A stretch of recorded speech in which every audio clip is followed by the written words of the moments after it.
The Holy Son of God was forsaken by His Father and then crushed under His own Father's punishment. You say, oh, Brother Paul, you've gone too far now. Have you not read Isaiah 53:10? It pleased the Lord to crush Him. Take a 10,000-pound millstone and put another on top of it. Put a grain of wheat between them and see what you've got when it comes out on the other end. Take a dam 100,000 miles high and 100,000 miles wide and have it break in front of you.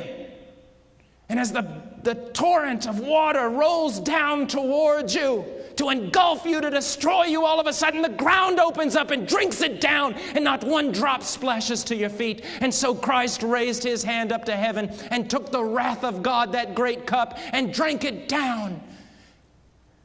And when He cried out, "It is finished," He turned it over and not one drop came out. He drank the wrath of God and satisfied justice and appeased wrath, and therefore God can now be just and justify the sinner. This is what He's done. This is what He has done.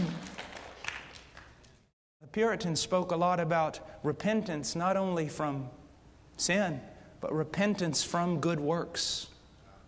You say, what do you mean? There is a real sense in which repentance is simply this: you give up from trying to justify yourself. You just quit.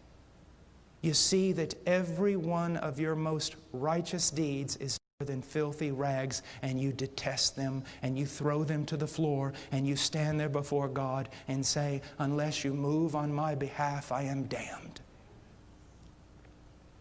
And you believe. You believe. You trust. There was a deacon in my church back home. A little church in the middle of a cornfield. And I love this man. He's walked with God longer than I've been alive. And he remembers telling me one time he told me about his conversion. He said, I was a good fella, as fellas go. He said, but the preacher said something that morning and it stirred my heart, and I thought, what does it mean to believe? What does it mean to believe? He went up in his hayloft and he was just walking around. And he said he found himself finally with his toes hanging over the edge of the loft, just kind of standing there. He said, all of a sudden it just dawned on me. And this is what he said: Lord, I am going to trust, place my confidence exclusively, only in what your Son has done for me. And if that very thing, if what He has done for me is not strong enough to save me, then I will go to hell, because I will not trust in another thing. Right now, if this preacher died, he would go to heaven. Not because I spent years in the jungles and the Andes Mountains of Peru. Not because of piety, devotion, or Bible study. Not because of denominational affiliation, baptism, or participation in the Lord's Supper. If I died right now, I would go to heaven, because 2,000 years ago, the Son of God shed His blood for this wretched man. And that is my hope. And I expect